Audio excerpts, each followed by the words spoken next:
वे संत काम, क्रोध, लोभ, मोह, मद और मत्सर इन 6 विकारों को जीते हुए पाप रहित, कामना रहित, निश्चल, स्थिर बुद्धि, अकिंचन, सर्व त्यागी, बाहर भीतर से पवित्र, सुखों के धाम, असीम ज्ञानवान, इच्छा रहित, मिताहारी, सत्यनिष्ठ, कवि, विद्वान, योगी, सावधान, दूसरों के को मान देने वाले, अभिमान रहित, धैर्यवान, धर्म के ज्ञान और आचरण में अत्यंत निपुण, गुणों के घर, संसार के दुखों से रहित और संदेहों से सर्वदा छूटे हुए होते हैं। मेरे चरण कमलों को छोड़कर उनको देह ही प्रिय होता है, न घर ही।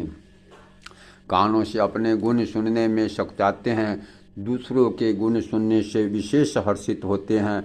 सम और शीतल, न्याय का कभी त्याग नहीं करते, सरल स्वभाव होते हैं और सभी से प्रेम रखते हैं। वे जप, तप, व्रत, दम, संयम और नियम में रत रहते हैं।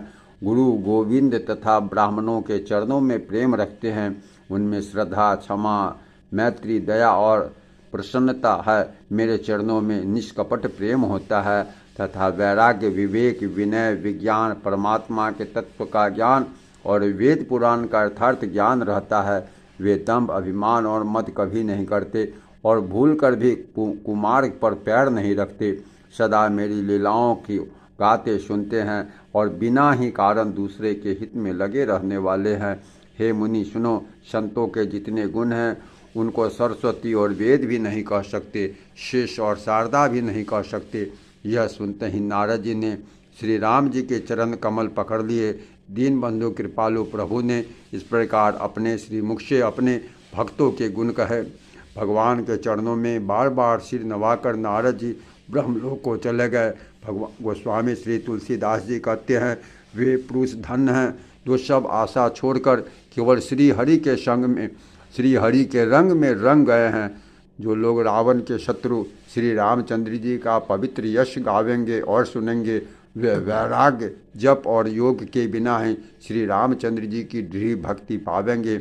युवती स्त्रियों का शरीर दीपक की लौ के समान है। हे मन, तू उसका पतिंगा न बन, काम और मद को छोड़कर श्री रामचंद्र जी का भजन कर और सदा सत्संग कर। प्रेम से बोलिए श्री राजा रामचंद्र महाराज की जय। कलयुग के समस्त पापों को विध्वंस करने वाले यह श्री रामचरितमानस का 3रा सोपान अरण्य कांड समाप्त हुआ। जय श्री सीताराम।